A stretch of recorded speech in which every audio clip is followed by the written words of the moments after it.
这一刻我等了足足1年，今天终于可以在小溪水潭散养廉价鲤鱼，改造其肉质了。临近年边，这也是我们村里的一个老传统。白瓢流动的山泉水，把养殖的鱼放入自然溪流里，利用山泉水过滤掉鱼肉里的杂质。洗澡几个月后，高价卖出。这不，20天前我在水产批发市场以7元1斤的低价买了200多斤大个头鲤鱼回来，放在室外帆布水池过水。由于最近突然寒潮来袭，水池的水温一度降到了40度左右，所以在水霉病爆发之前，必须要提前转移到自然溪流里去。老朋友也许记得，去年我们就论证过自然溪流可以治愈鲤鱼的水霉病。户外溪流就选这处水潭吧，这周围村民不多，都认识。车停好的第一件事就是检查这些老演员运输过来有没有出问题。看了下，没啥大碍。突然这边来了一位热心村民，了解情况后非要帮忙一起放鱼。我说都还没消毒过水嘞，心一拧的就把他劝走了。由于运输过程中引起的伤口感染，低温环境下越来越严重，放入水潭之前必须要消毒处理一下，用高锰酸钾消毒，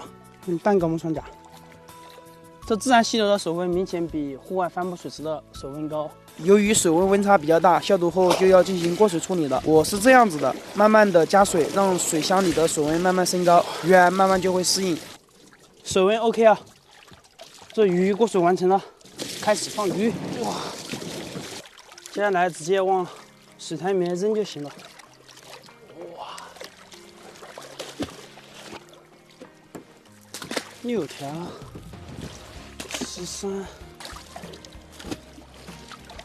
喂，还是网友说的好，群众里但凡有个坏人，你就得哭。所以为了表达我的善意，特意准备了一台太阳能摄影机。因为位置偏僻，我选的是4季带太阳能的。因为这回在溪流养的鱼没有铁笼保护，说真的，我心里也没底。装上一个摄像机就放心多了。这台摄像头已经安装好了，可以为这些鱼儿保驾护航啊。兄弟们，这两边有个流水通道，我们要把这边堵住。上次卖鱼的时候，我给自己留了几条。老朋友很好奇啊，这用蚕豆养了几个月的洗澡鲤鱼肉质会有改变吗？今天安排上。看这个鱼都养成草鱼了，看这个鱼的肚子干干净净的，黑膜都没有。我就按湖南的做法，尽量水煮，原汁原味。